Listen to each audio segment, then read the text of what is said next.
What's going on, Basement Poetry fam? Thanks for tuning in to another episode of the Basement Poetry Podcast. This is the podcast where we get to sit back, relax, and talk about poetry.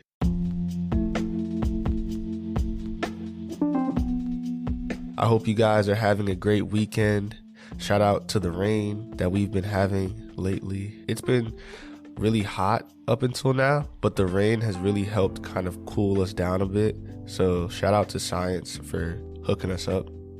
Today, as far as poetry goes, we will be reading a poem by Limón. Limón is an author of numerous titles such as The Big Fake World, Sharks in the Rivers, and Bright Dead Things, which was a finalist for the National Book Award and the National Book Critics Circle Award. She earned an MFA from New York University and has been awarded many different fellowships. The poem I'm going to read today is from her latest book called The Carrying, which came out in 2018, and the poem is titled The Vulture and the Body. This is how it goes.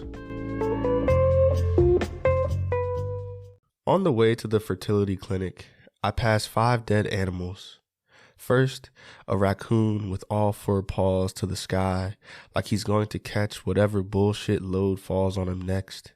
Then, a grown coyote, his golden furred body soft against the white cement lip of the traffic barrier. Trickster no longer, an eye closed to what's coming. Close to the water tower that says, Florence, y'all, which means I'm near Cincinnati, but still in the bluegrass state. And close to my exit, I see 3 dead deer, all staggered but together, and I realize as I speed past in my death machine that they are a family. I say something to myself that's between a prayer and a curse. How dare we live on this earth? I want to tell my doctor how we all hold a duality in our minds, futures entirely different, footloosed or forged. I want to tell him how lately it's enough to be reminded that my body is not just my body, but that I'm made of old stars, and so's he. And that last Tuesday, I sat alone in the car by the post office and just was. For a whole hour, no one knowing how to find me until I got out. The sound of the car door shutting like a gun, and mailed letters, all of them saying, thank you. But in the clinic, the sonogram wand showing my follicles, he asks if I have any questions and says, things are getting exciting. I want to say, but what about all the dead animals? But he goes quicksilver, and I'm left to pull my panties up like a big girl. Some days, there is a violent sister inside of me, and a red ladder that wants to go elsewhere. I drive home on the other side of the road, going south now. The white coat has said I'm ready, and I watch as a vulture crosses over me, heading toward the carcasses I haven't properly mourned or even forgiven. What if, instead of carrying a child, I'm supposed to carry grief? The great black scavenger flies parallel now, each of us speeding intently and driven towards what we've been taught to do with death.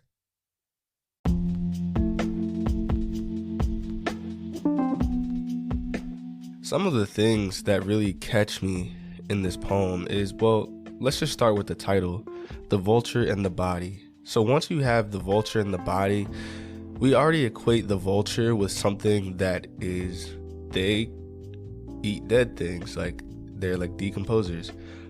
So we have the vulture and the body. So there's something going on here that involves a possible death in that sense. And so she sets it up really nice with the title. But then on the first line of the poem, we have on my way to the fertility clinic.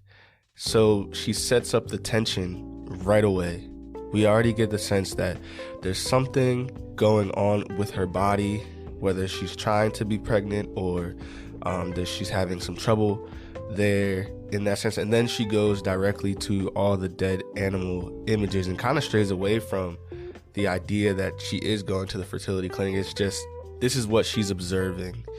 as she's driving, and we get these beautiful images of dead animals. I know it sounds weird I say beautiful images. It's just because she lays them out really beautifully, like the raccoon with all four paws to the sky. I think that's a great image. The grown coyote, who's a trickster no longer, his furred body soft against the white cement lip of the traffic barrier. These are just amazing images that she's evoking and that we can actually see because we've probably seen these things ourselves as we've driven along a road or something, the deer on the side of the road, that kind of thing. And then all the 3 dead deer that we find out is probably a family. And then she's in her death machine, so they probably got hit by a car. She's calling her car the death machine, but we don't know if she's talking about her body or the car. There's a lot of ambiguity here, is what I mean. And then one of my favorite lines in the entire poem is, I say something to myself that's between a prayer and a curse. How dare we live on this earth? And I really love that line because there's not too much rhyming going on in the entire poem, but when she refers to a prayer and a curse, she says something that's between a prayer and a curse. That's the one time where she rhymes, because then she says, between a prayer and a curse, how dare we live on this earth? And it's a bit of a slant rhyme, but still, if in tradition, if you've ever heard a curse recited or a lot of prayers, there's more rhyme schemes involved in those things. But back to what I was saying. So we get all these images of the death, the body, and then she kind of goes from that and ends up at the fertility clinic. And another thing that is kind of really cool is when she says, I sat alone in the car by the post office and just was for a whole hour, no one knowing how to find me, until I got out, the sound of the car shutting like a gun. That is another beautiful image. It's like she's continuing these images, and now you get the sound of a gun. And so something is like dying, like she's equating these normal activities and giving them a death connotation. So you can kind of see what she's fearing. If you've ever had like anxiety about something, it's almost like you start to see that thing you're anxious about more for some reason. I don't know if it's just because you notice it now because you're scared of it, or if it really just starts to happen more. That's a weird phenomenon. But this is probably my favorite part of the entire poem here. And it's funny because I was listening to a poet once, and I think it was Dinesh Smith, and he was talking about crafting a poem and how, how sonnets, they have voltas, and what a volta is basically when the poem turns. Is always in sonnets, there's always a place where the poem turns. It's usually the last 4 lines or the last couplet that the poem kind of turns, and you really get like that full meaning of the poem.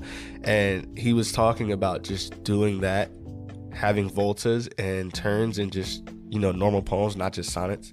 And this is one poem where I feel like that happens, because in the last 3 stanzas, she says, what if instead of carrying a child, I am supposed to carry grief? And I feel like that's when the poem turns.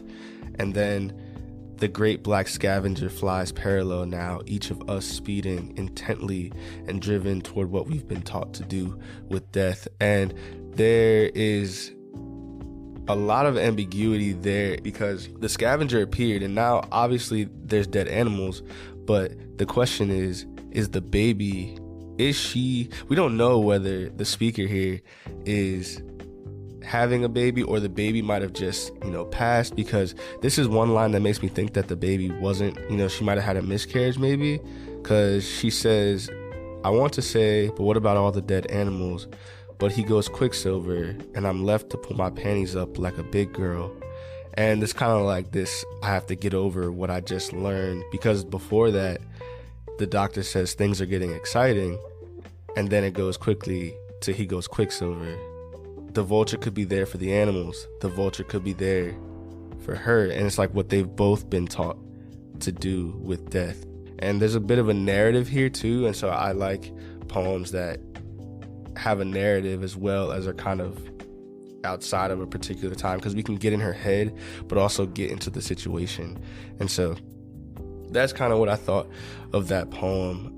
I'll put the link to her bio in the show notes, and I'll also put the poem in the show notes as well, so you can check that out for yourself and read it for yourself. It's a beautiful poem. I recommend her book, The Carrying, for anyone who wants to get into poetry or loves poetry. Her work is really, really good, and it's really real and, up front, and I like that. And so thank you guys for tuning in to this episode of the Basement Poetry Podcast. I appreciate you guys so much. Until next time.